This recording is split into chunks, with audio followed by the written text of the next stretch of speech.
there guys, this is me, Malorian, and this is going to be another video where I answer your questions. And this one actually has two coming in. I have one from Chris Johnstone, local guy here, who said, "Hey Malorian, can you go and give us what would be something like a summary? If I'm a returning player, what's something that can tell me what's going on and what I need to know coming back into the game?" Which I hopefully I can get lots of people back in. So if you know somebody returning to the game, hopefully this will be a good video for them. And for returning to the game, how I'm going to define that is somebody coming back since Mark II. So basically they're probably one of those people where when it went over to Mark III, maybe they lost interest, something like that, but now they're coming back. So this will be kind of like their primer to get ready coming into this. And then finally, Matt Grant asked the question, another local guy, that, hey, you know, what is the current meta? What are you really seeing from all the different factions? And what should you be playing to try and counteract against them? So kind of covering the whole thing, and thought I could just mix both questions into one.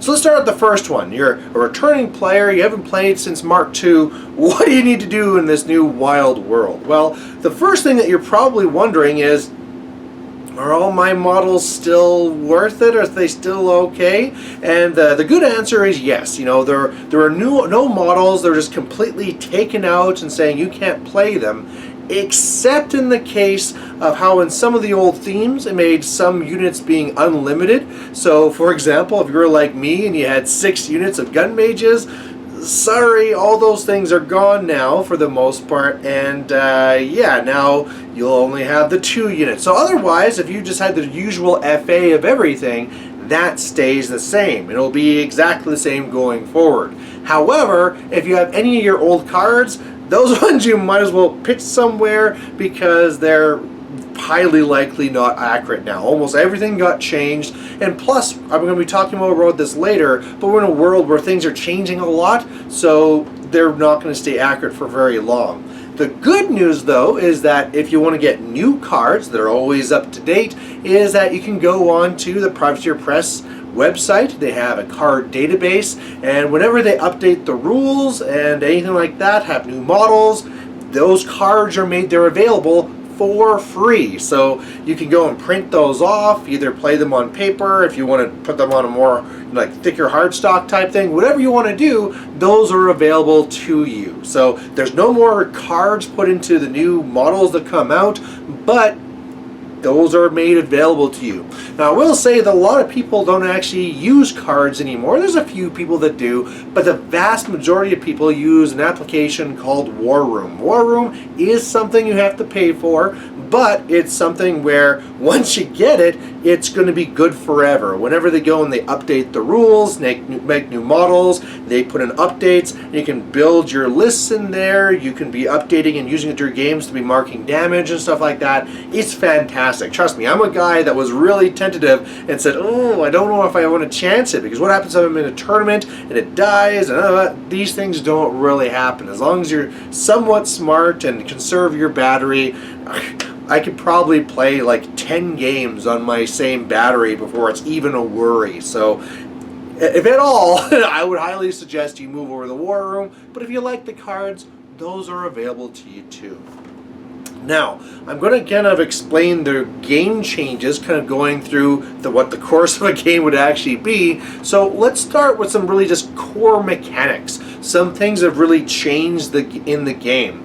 And I think the first thing to keep in mind is the point changes and how that's going to be working on. So before, usually you played a 50-point game. Well, now because of how things go, you usually play a 75-point game. And also with this, you're going to be having these jack points that have to be spent on your war jack. So whereas before you might have someone with like, you know, a little handful of war jack points, and I just take one light and that maybe fills in the whole thing, or 2, well now you're going to be having a lot of jack points. You're going to be able to take several heavies and be able to fill those things in. So they really did this to kind of force the game towards a larger battle group. You know, they made this game Warmachine to be a game of robots fighting werewolves, and so now this will make that happen more because you need to do that. Before you could play like a point down or 2, now you can go up to 5 points down. Nobody ever does that. Usually the most you'll ever see is the point down, but you're allowed to be 5 points down if you wish. Now, There's also some changes in the way the mechanics have worked for Focus and Fury. So if you're a person coming back and you're playing Warmachine, well, good news for you, you're going to be getting some free focus. Basically, they felt that there wasn't enough power there to power all these jacks, and so now there's going to be this rule that at the start of your turn, you're going to be, every war jack that's within control range of the warcaster is going to get one free focus. So that really, of course, helps being things a lot more efficient, free focus all over the place. If you're hordes, you also get a benefit in that now, if beasts die when you're reaving, if you don't have enough and you take them all back, instead of being needed to cut yourself, you also have the option to get one fury for every beast that also died in the past. And it's kind of like living in your graveyard, I guess. So again, it used to be a thing where if all your beasts died, your warlock was super sad and just didn't have any fury to use. But now, you have some, so it still wouldn't be good. You know, the fact that you're in this position where you've lost a bunch of your heavies is never a good thing, but at least now it's not just like, well, now to actually survive and do anything, I'm cutting my arms to be getting fury and stuff like that. So that is really helpful. Now, a lot of the core mechanics for how they work past that is largely the same. One thing to probably keep in mind is that there is a change to, first of all, power attacks. So we used to have a lot more power attacks where there was like pushing and there is like arm locks and stuff like that, and so those are gone now. There's no more pushing models, whether it's your own or enemy, and as well you can't go and do these arm locks, which, you know, were rare, but the whole idea is they wanted to streamline these things. The other thing is that you can't do power attacks to your own models. Again, it's a type of a thing where you're trying to make sure you're not going to be like laser guiding things and throwing things exactly where you want them, but to try and help all these things, you can't do power attacks to your own models. Also, you can't charge your own models. So the whole thing, like I used to do with Mk2, where I'd charge one of my models and be able to shoot something else after, you can't do those things. So you can always pop your feet and charge and be further up the board, but basically now, if the enemy's far away, you're going to be failing these charges. You can't get to that extra movement by moving a friendly model here and then charging it. So that's a pretty important thing to know as well.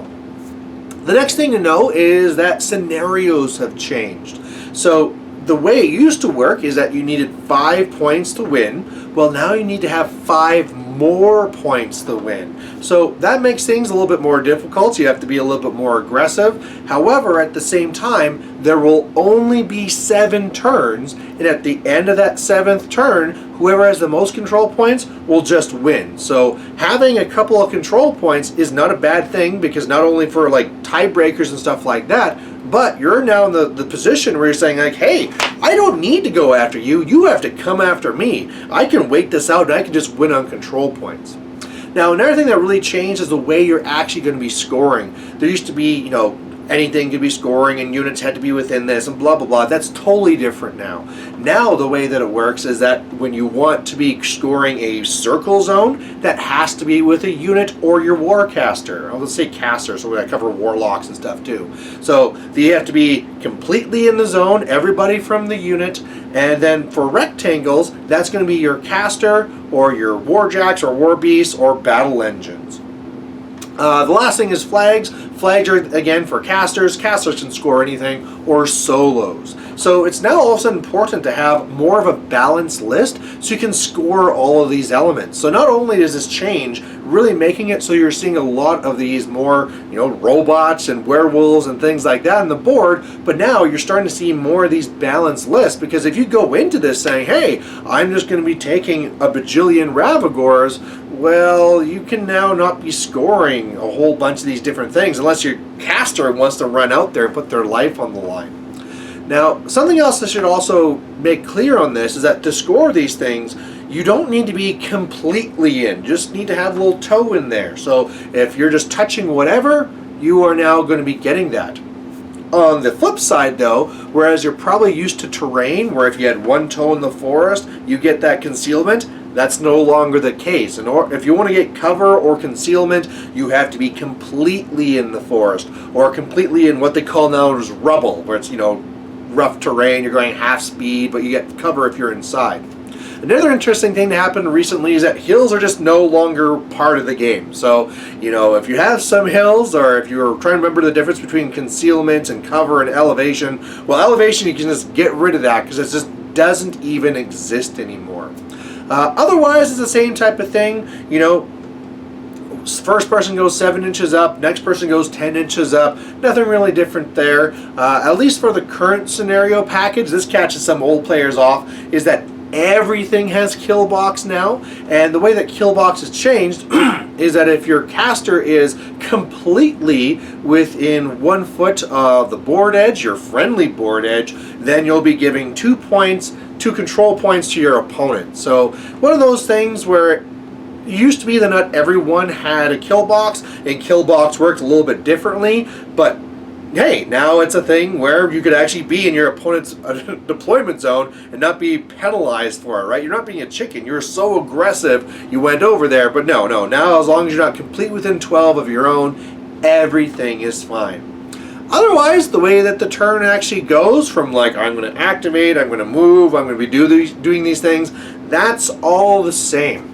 Now, something else I should have mentioned back when I was talking about themes is that themes have changed drastically. So what you used to see is you used to have these themes where this is this theme that's for Haley 2. Here's the theme that's for whatever caster. And they were very specific just to that one caster, you know, warlock, whatever. Well, now they're more generalized themed.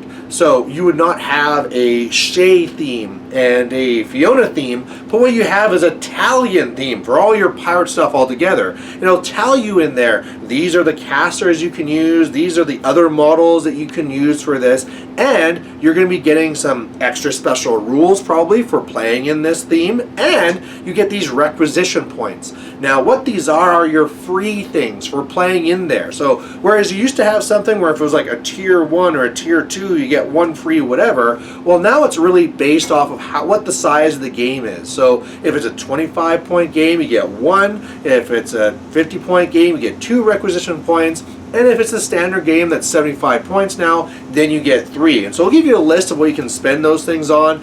Sometimes it's a free solo, a free unit sometimes, but they'll be very defined in there what you can actually take for that theme. So important to look at and understand how those themes are different.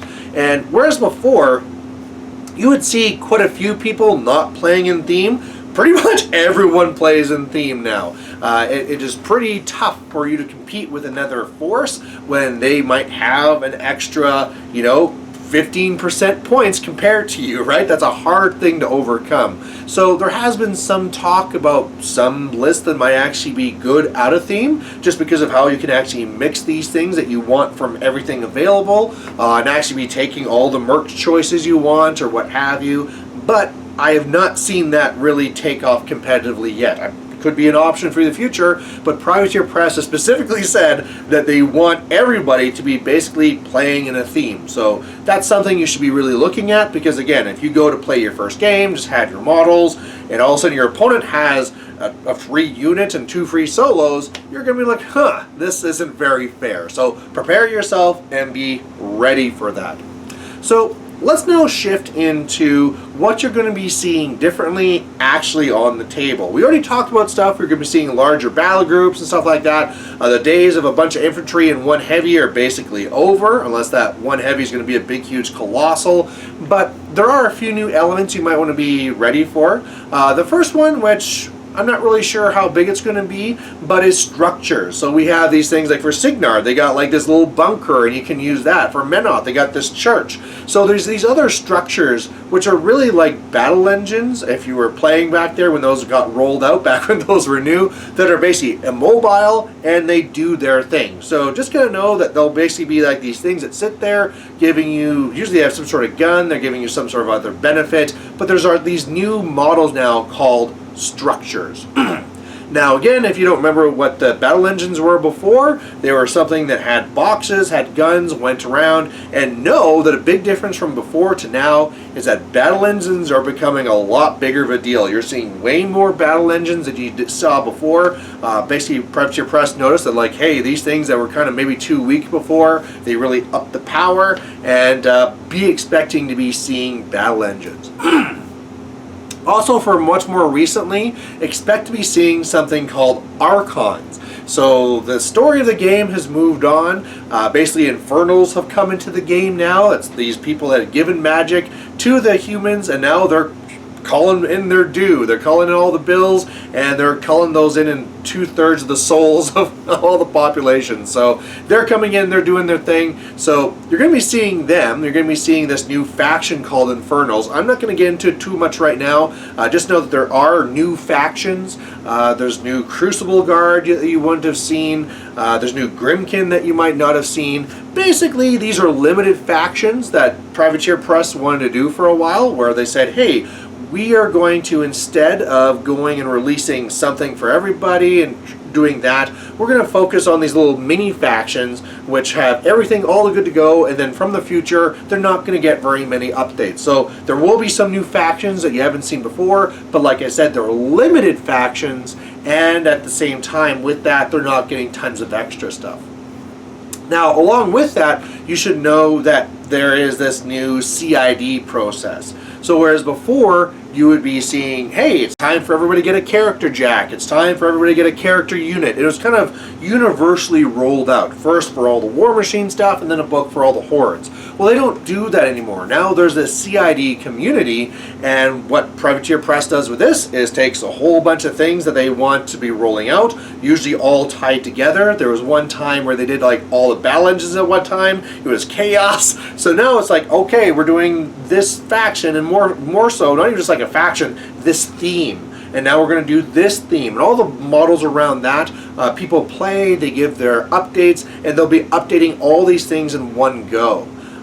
Something that I can maybe comment about now with what you're going to be expecting to see because of this is there's a lot of change. It used to be that you could have your Haley 2 list, and that's going to be your list forever. You're good to go. But now there's so much updates going on because of CID and the odd dynamic update that things are just changing. So with new stuff coming out, rules being changed, yeah, from one tournament to the next, you can expect to see some very different things. Now, coming back in, you might be hearing a lot of negativity about how fast things are changing, but know that it's already slowed down. Basically, for a while there, it was CID after CID, and it seemed like every couple of weeks things were completely different. That's not the case now. Privateer Press has realized they've gone too fast, and so it's going to be slowing down, but it's still going to be faster than what you were probably used to before, where, you know, twice a year there would be a new book coming out, one for Warmachine, one for Hordes, some new models coming out. This will be something where when these CIDs happen, it's going to be a whole theme, and it's not going to be like before, like, oh, that's trash, I'm not going to use it. All these things are now being tuned to being competitive at the current meta. So be ready, because you're going to see these new things on the table. They're going to happen. All right, big, huge sidetrack, but let's get back to Archons. Archons are the latest addition to the game. They're really just solos, but they're not living, they're not undead. They're basically the old gods sending in like their avatar to be going and be helping the men fight against Infernals. And these models are pretty tough. You know, if you look at them, they're all pretty good for their points. You know, they're all 8 points, and they're all do very great things. So you're going to want to know what they are, because they're going to be coming up and they're going to be doing big things.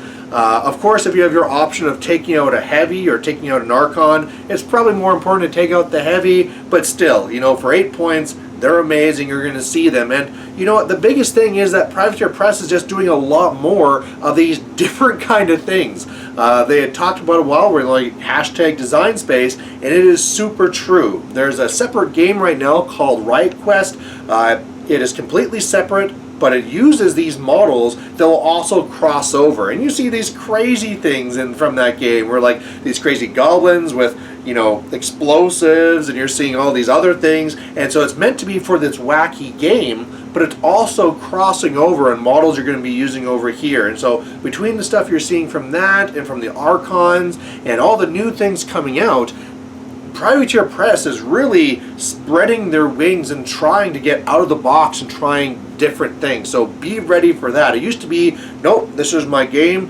You're going to have your one jack. I'm going to have my infantry. We're going to slowly try to fight and do our thing. But now, you know, with the changes and the new wacky stuff, every game is going to be like, wow, what is this thing going to do? It's going to be explosive. And I can say for sure that the game has been changed to be a lot more fast-paced. It could be very easy in the past where we're going to slowly trade back and forth with these units and we'll see who gets the upper hand eventually, unless I invest a lot of resources.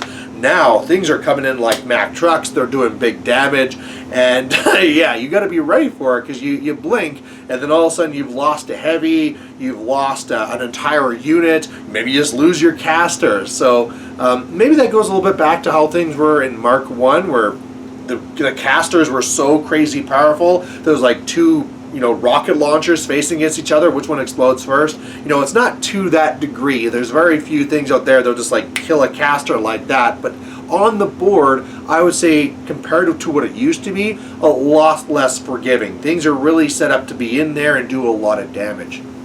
Now, in response to that, what you're going to see is that people are starting to push different boundaries in order to try and survive. And I think the biggest thing I want to stress there are things like the change in toughness. So whereas before you might see, not toughness, def, where before you might see something with like defense 14, you're like, oh wow, that's really good. Or you might see something that's like defense 16, like, oh man, that's crazy, that's insane. Yeah, you see those things a lot more now, between things that give just a straight up +2 defense basically to everything around them, or things like the Morrowind Archon that makes things -2 to hit when you're around them. It can be very common to be dealing with things that are, say, defense 15, and then sometimes now you're even dealing with things that are defense like 18.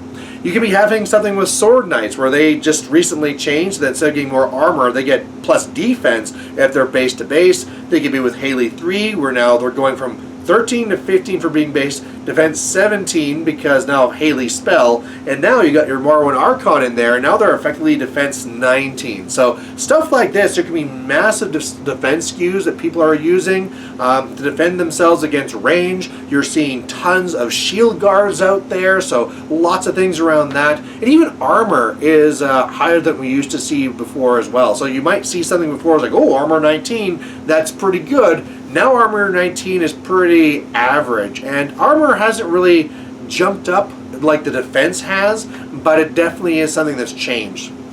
Now along there, I had talked about toughness. A big thing to know about the change in toughness, because you might be thinking like, to survive, I'll be taking these tough troops. A key thing to know there is that when a model fails tough, they're now knocked down, and when you take a tough while knocked down, you don't get a tough. So if you get, if you get boxed, you roll your tough test, you get your 5+, you're now knocked down. If somebody hits you again and breaks your armor, you're gone. There's no tough test, you're just out of here. So they did that. However, there's also a number of things out there that make it so that models in a certain area can't be knocked down, and so that's how people will get around that. So just know that if that's your strategy you might have been thinking of, that's changed as well.